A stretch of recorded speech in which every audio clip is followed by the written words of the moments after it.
Millions of views, hundreds of thousands of subscribers, and in my opinion, YouTube's best and most rhythmic editor. Think of it as choreography. Today, I got to sit down with Jesse Driftwood and talk about his tenets as an editor. I would say 50% of my edit, problem solving for mistakes I had already made. His background in music. Music has always been top 3 things. The way he approaches projects. I very rarely plan for it to be like that. And of course, his feelings on Final Cut Pro. Final Cut is not the most luxurious editing software. I hope you enjoy this conversation with Jesse as much as I did.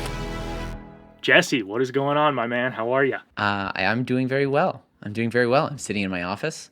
I meant to post a reel right now. That's what I told you I was going to do. And then I didn't.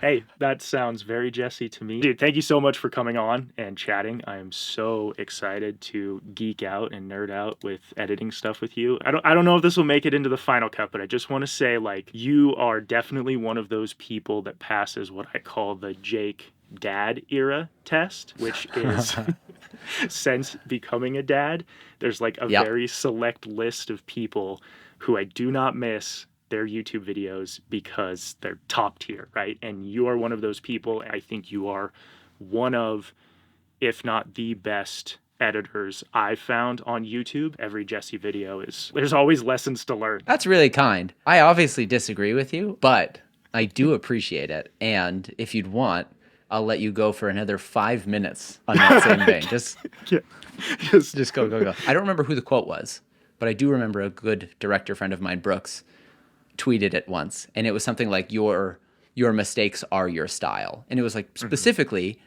the way you solve for mistakes is your style. Because some people might solve, with like a different style of edit or a different montage or a reshoot. Some people might, right? There's a million ways every different filmmaker or editor could solve for any specific problem. Yes. But how you do it and how you do it consistently is kind of the like foundation of your style, at least a lot of the time. And at least certainly for me, yeah. I find a lot of the time my videos will feel very edited. And a lot of that is because I made very many mistakes. And so my goal is always like, how do I fix this so that it doesn't feel like, like chaotic and frantic or whatever, but so that it feels like, this was the plan all along. And I'm shocked by how frequently I get questions like that. I got a comment just the other day that was like, hey, how do you manage a YouTube video like this when there's so many different days of filming and so many different talking head pieces? And how do you plan to shoot for that? Yeah. And the answer is like, I don't. I very rarely plan for it to be like that. You say no plan. Is that really true? Like, I mean, like what is the level of plan that you have? It's actually a great question because I've never really had to contemplate it too much because I don't really talk like specifically just about editing in the interview format all that much. But thinking about it, it's like, it feels like I go into every project with like 2 main things. One is a very rough big picture idea, like a thesis statement for the video or like an overall concept or feeling that I want to invoke, that kind of thing. Like really bare bones, beginning, middle, end, that type of thing. Yep. And then the other thing I like to bring in is something that at least for me feels ambitious. So sometimes that's an editing technique or a specific camera move or some type of sequence that I want to do. I find when I take that like ambitious, maybe more exciting thing that's new to me, that gets me excited. I'm like, I really want to try this. I want to work on it. I'm taking a leap here, but I think it's true. Is that almost always the intro? It's got to be, right? It almost always ends up that way. And most of that is because I find starting an edit so difficult. Yes. And so if I can start an edit with something that I enjoy working on, that for me is just like it feels fun and enjoyable, then I'm like, well, probably someone watching it will watch this and it'll feel fun, it'll feel enjoyable, and they'll be more likely to keep watching. It's just the part that it's kind of like a momentum builder for me. It's the spark, it's the gas in the tank, it's whatever. Everything after that can start to flow, but if I don't know what the first few things are, I just really struggle to make any headway. I know a lot of people like to edit by like, let's build out the bones of the edit, and then we'll do a pass of sound or then color, and like they do it in stages.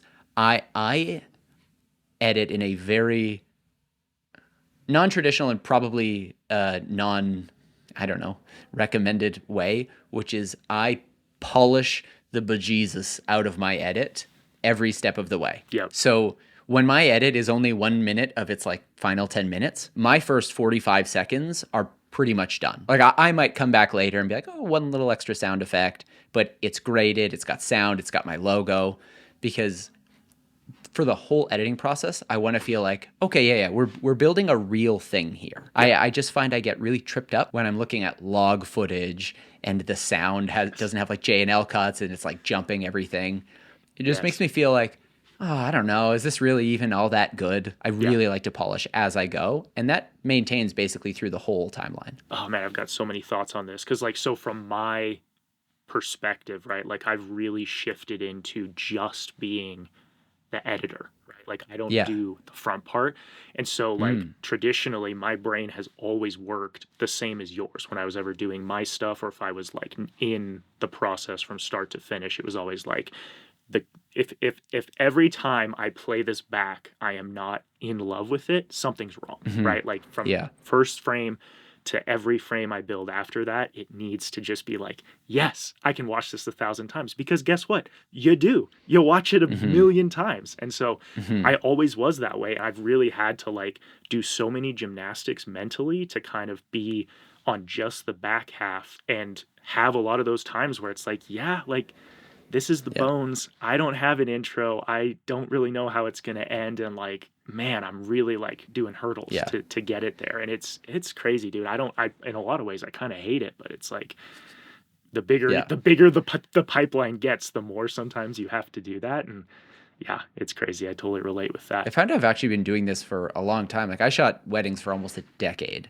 And when I would edit those, it was the same thing, actually. It was, how do I, even if it's a, let's say a 10-minute kind of short film, whatever, of a wedding, it's still, how do I make an intro, like a hook right at the beginning that grabs you? It doesn't have to be, what's the word, chronological or anything like that. I just want to grab you right at the beginning, and while grabbing you, give you some piece of information that's going to like hook. Yes. And I don't know how familiar people are necessarily with like my early internet work, which was primarily short form content in Instagram stories, like pre-Reels days stuff. I've always preferred making like short sequences. I would rather make a 1-minute edit that I think is really fun than have to like struggle to articulate myself for 8 minutes. And some people are just so good at that. If you've ever seen like Peter McKinnon, while he films his talking stuff in person, he is an alien. He's a freak of nature. He is truly on another level of this ability to just free flow ideas in really coherent and engaging ways, in a way that just I do not understand. Just incredible. But that's like, he has a skill for that in a way that I feel like I have to like really work to develop that skill, and I'm always doing that. But if I can get this other part, right, I can lean on my strength over here. They're like, what about a fun 1-minute thing? I feel like it's almost like a crutch for these weaker parts of, in my view, weaker parts of the video, which might be the actual talking or the information or whatever it is. So I'm always trying to lean on to my strength while acknowledging my weaknesses. That doesn't surprise me about Pete. You can just tell there's something there. Let's see, and I'm still really fascinated by the intro flow. A lot of people right now, when it comes to sort of like the meta, right, on YouTube, would say like that is the most important part. And I mean, you said it even with wedding films. Like it's not really a new concept. It's always critically important to hook the audience. And I think what's so interesting about your style, and I kind of am trying to come back to this thesis of like the way you flow through things. You don't really make intros like what I would say I see all over the place, right? Like even probably the intro I'll make for this video will feel very different. The Mr. Beast, lots of voiceover, lots of text. Like you don't do any of that. Maybe some voiceover, but I'm just trying to dissect how your intro hooks me just as much, if not more, and is completely different from what like everyone is screaming from the top of the world to do. Yeah, that's really interesting, because I feel like I spend a lot of time thinking about how I should be making videos. So you might even notice if you were to take a really big picture look at all the intros I've put on my YouTube channel over the last like 5 years, that my thesis statement in the intros has been getting more clear. So at least it's not just visuals or whatever. You know, I rarely get those comments now that are like video starts at 2:03 or whatever, because I really do try and include the topic of the video in that intro. But that was a mistake I made for a long time. However, doesn't seem like it's changed views for the better. No. Like I would actually say a lot of the times the videos where I don't pay attention to what you're supposed to do, those are the videos that performed better than the ones where I'm like, okay, you know, you got to do this. You don't want to stay on a scene for more than 20 seconds, like trying to follow those Mr. Beastie rules. So who knows what that's about, right? Maybe those videos would have performed worse if I didn't do it that way. Maybe they would have performed better if I just tried to like keep it free form or whatever. There's no way to know, obviously, but the flow of it is something that I think I'm always kind of wrestling with and seeing what to include and how much and when, and how does that affect the audience and that kind of thing. Maybe my first question there is like, do you have like a music background? What is your background with music there? Because it kind of blows my mind, even as someone who has done music his entire life, like how good your music always flows with the edit, right? I'm so happy to hear you say that, because you're right. I care very much about like the rhythmic nature of my edits. Yes. Probably too much, I would say, in a way that does not work for narrative filmmaking, because it draws too much attention to the music and that rhythmic aspect, unless I was editing Baby Driver or something. Yes. But yeah, I don't necessarily have a music background. Like I grew up in like churchy worlds, like playing guitar and bass and stuff, and music has always been top like 3 things in my life. It's like just my favorite thing. I do it all the time. I'm a real hi-fi dork, which is a thing I don't like talk about on my channel, but it's kind of a disgusting hobby of mine. So yeah, just sound is very important to me. Yeah. So when I'm making these edits, like little things like a door closing 2 frames off from the beat will drive me crazy. And so man, I almost want to even use this reel that I was supposed to post right now, but now we're just talking instead. Because there's 2 things in that reel that happened exactly like this. Yes. One is I had a shot where I'm like closing something and it was slightly off beat, almost like maybe in close to half a second, but due to the nature of the rest of the edit, I actually couldn't move the clip. I couldn't shift it to move it on beat, and I couldn't do anything. So in those scenarios, I'll often just detach the audio and I'll just move the audio on beat. Okay. Our brains are so malleable, and they're constantly making up for all of our like vision and hearing mistakes, and it's just filling in blanks. If you hear and see that close slightly off from each other, your brain just goes, it's fine. You're good. As long as it's brief and it's not obviously like terribly obvious, there's an acceptable distance in which we just think it's fine. I also wanted to mention on the rhythmic aspect, the other thing is like, yes, I grew up playing music, and music is my favorite thing, but I also grew up skateboarding. Like skateboarding is where I got into video because we wanted to film skateboarding. And skateboard videos are very rhythmic. It's like taking off of tricks, hitting rails, landing on the ground, like 90% of the time on beat.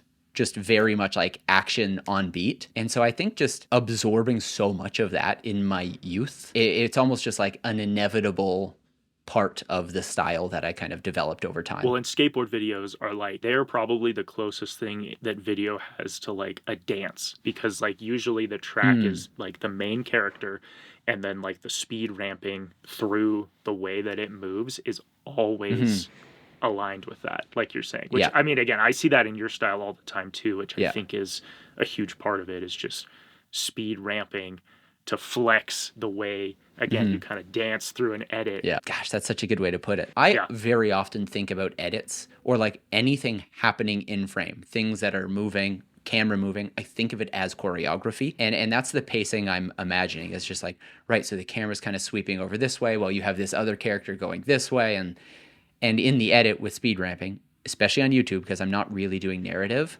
I actually have that flexibility to really kind of perfect the way things move to make it feel like as, I don't know, floaty or rhythmic and in sync with the music as I want it to at at that given time. I had a thought and it's gone. Oh, films. This is the part that I would love to touch on. Okay, hit me. I get a substantial amount of filmmaking inspiration from animated movies, like from animation. And I don't even mean that from like cool anime. One thing I love about animation is that it's a format where anything is possible. You can make any camera do any move, go through any wall, change any focal length. It can be a 0 to 1000 f 1.1. It doesn't matter. I think part of what is constantly pushing me with these intros is like I want to be able to do that. I want to be able to do that level of precision that you see in the Croods or whatever, any animated movie.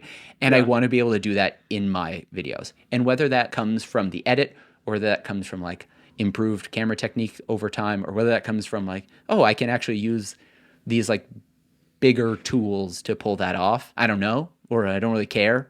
I'll chase it kind of any which way. Right. And I just think that's so cool. And I want to do that, but I don't know how to animate. Yeah. Yet. I was gonna say, it's like, is there any interest? Like, it feels like the Jesse Driftwood animation project is coming at some point.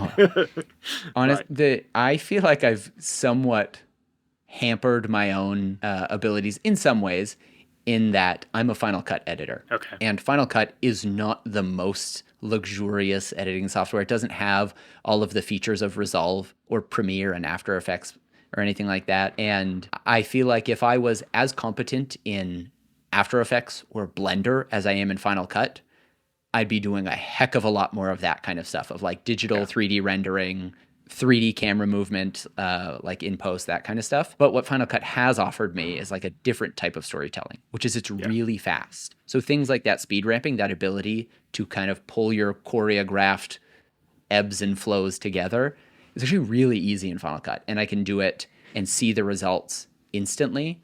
Whereas I just was never able to do that in Premiere or Resolve with that same level of fidelity. Pros and cons of wherever you are, and they affect the type of work you're going to make. But I do think eventually, I think Blender 4, is that right? I don't know. I think it just came out recently. I might want to try and learn it, but no, I've thought the same thing. Well, and I would love to dive into this more with you, because I know that you're one of the Final Cut boys, but also like you tried Resolve for a minute, and I mean, my channel would love this. I am like very much like, I grew up in Final Cut. I love Final Cut. You know, for all the reasons we love it, I agree. Like, I'm in that camp. Yeah.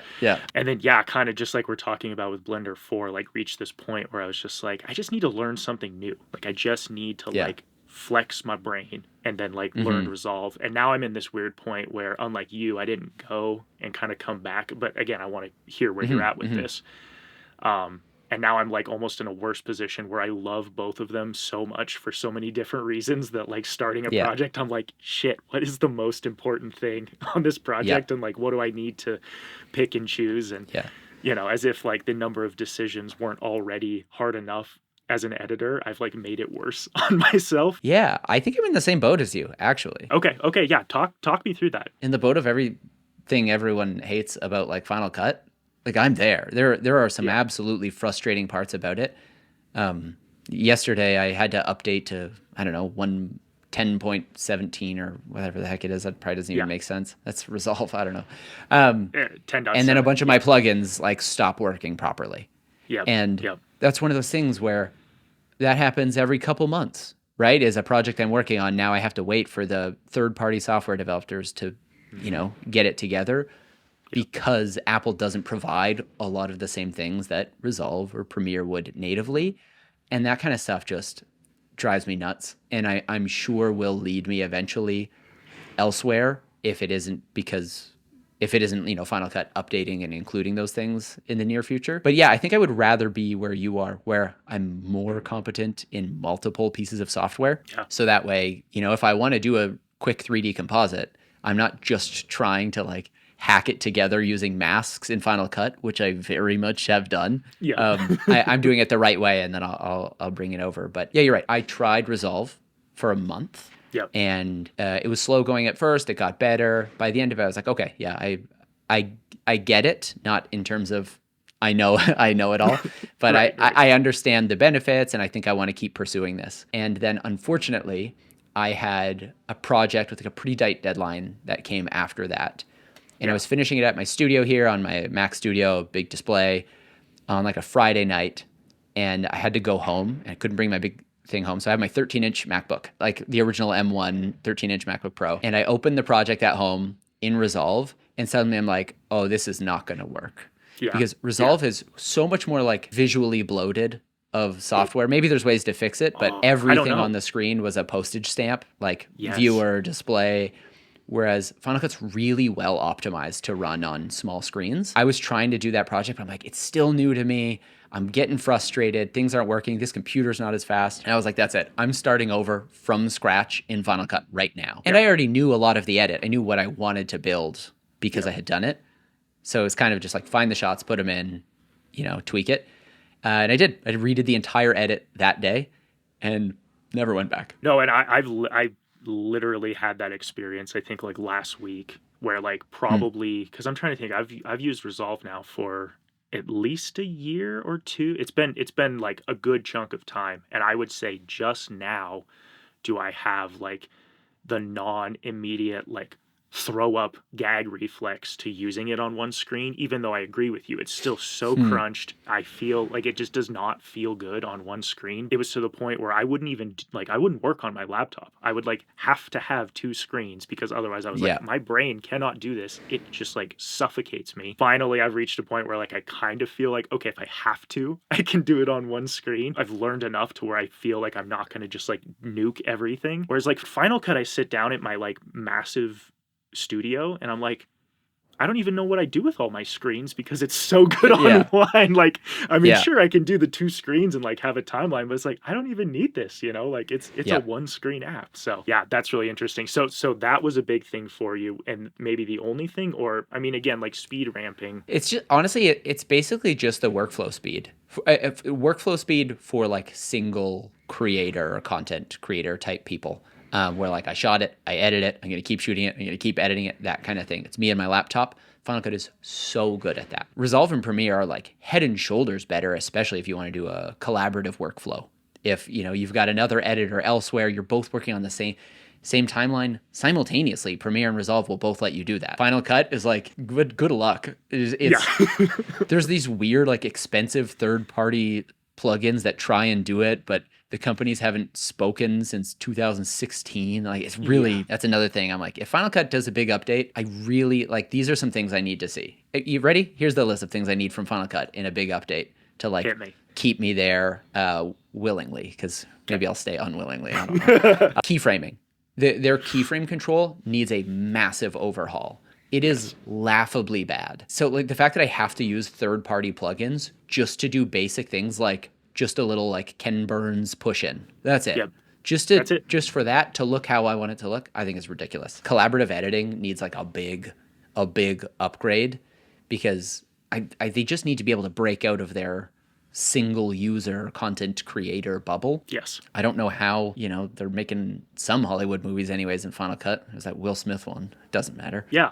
No, I hear that and I'm like, how? Maybe just one guy did it alone. That's all. Oh yeah, they need to step up in terms of like, I don't want to necessarily just say like AI, but the additions, plugin stuff that like Premiere and Resolve are both doing. The way to like auto extend songs to auto fix voices. They're just really, really ahead of Apple right now in that regard.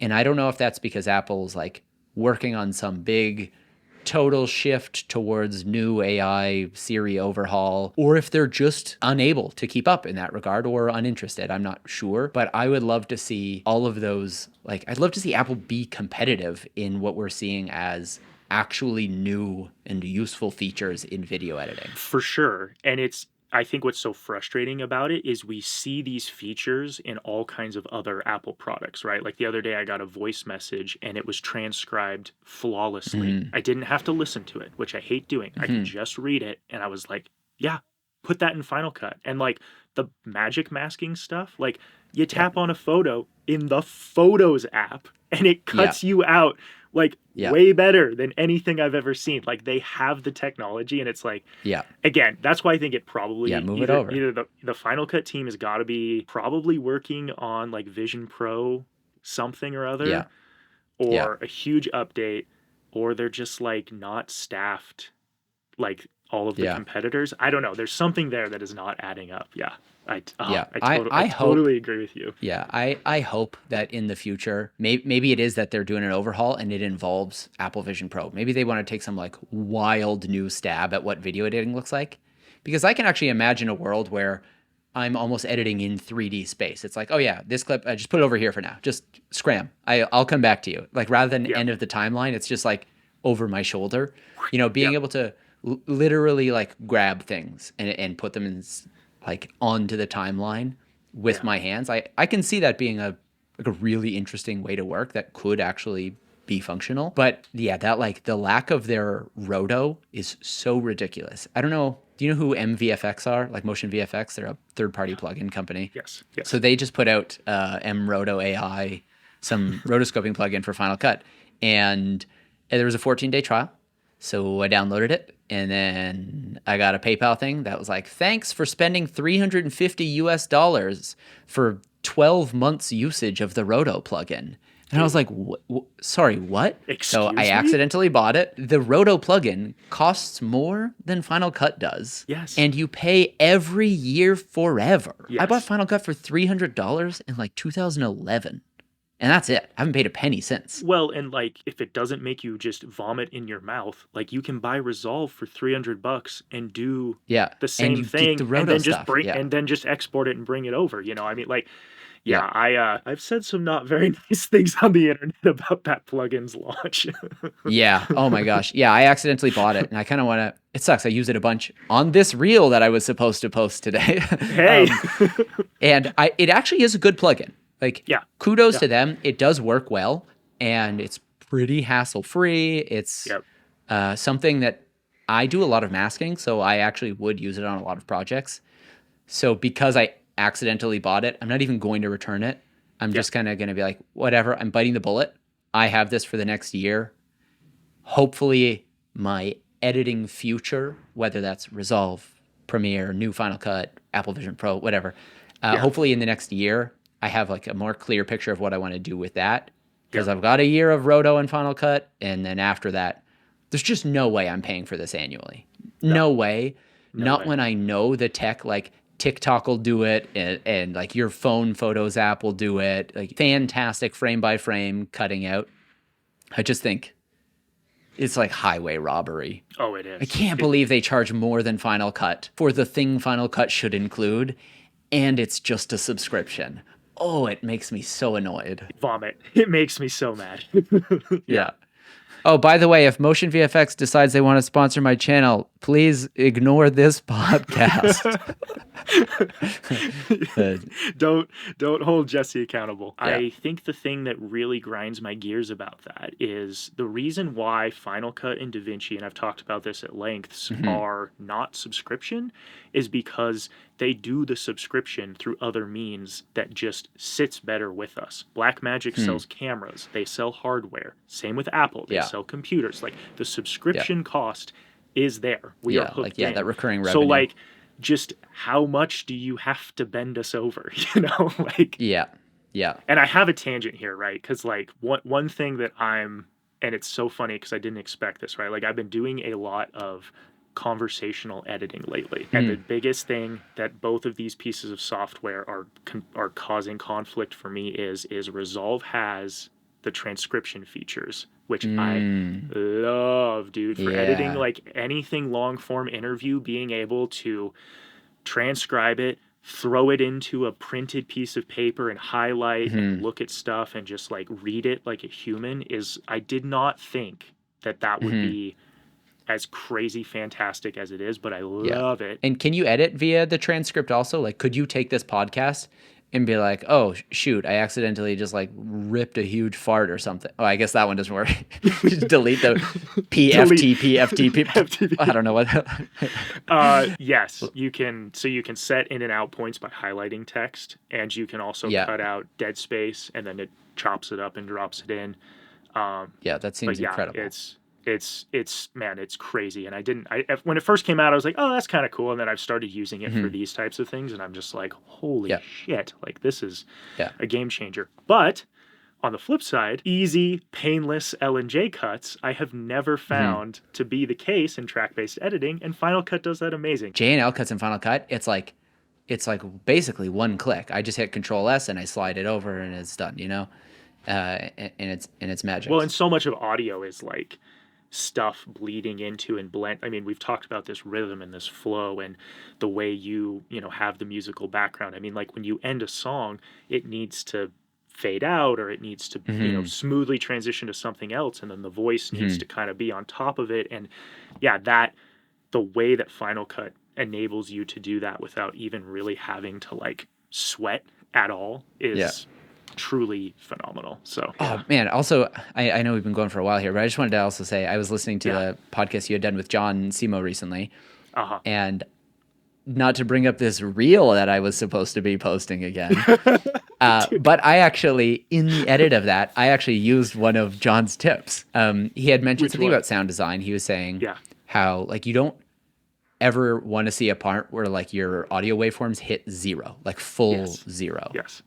And I realized there was a section where I had replaced it with voiceover, and there was a cut in the music, and like so it actually was just voiceover. So maybe it's not zero, but it's the difference between this and that. It's nothing. It's maybe a bit of almost room tone, but not really. So I was able to like go grab some like kind of ringing, kind of ambient sounds from the song elsewhere in the track and like mix those in. I was like, yeah, that is better.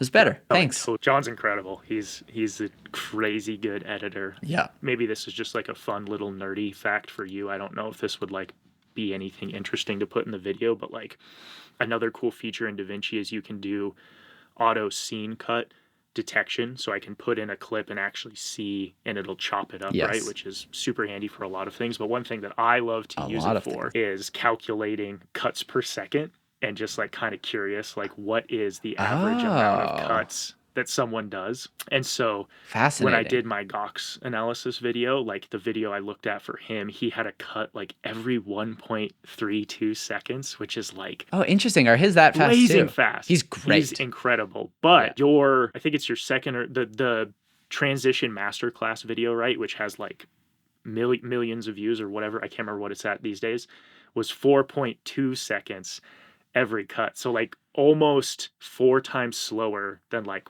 one of Gox's like super successful videos. I think my new ones would probably be shorter, but man, he just reminded me, I want to go back and watch some Gox videos. Dude. I haven't watched one in a while. He's the master, and he just flexed on us super hard and did his latest video in CapCut. Did he really? Okay, all right. I'm going to watch it. Yeah, but no, man, thank you so much for coming and talking. Again, like I feel like we nerded out to the nth degree, which is exactly what I was hoping for. So good to get to know you and do that. And I think obviously if there's anything you want to plug for where we can find you, I want everyone to know about Jesse Driftwood, so do that. I mean, it seems like I've spent the whole podcast plugging this Instagram reel I was supposed to post but haven't done yet. No, I'm Jesse Driftwood pretty much wherever you look. Instagram, I don't know, YouTube, TikTok. Sometimes I go by Dirtfoot. That's usually just like skateboarding stuff or stuff I don't really care about in a creative sense. Yep. But even that stuff, I end up editing too much. Yeah, I just Jesse Driftwood on the internet. I had such a good time, man. Thanks for chatting. This was really fun. Dude, for sure. Thanks, man. Toodaloo.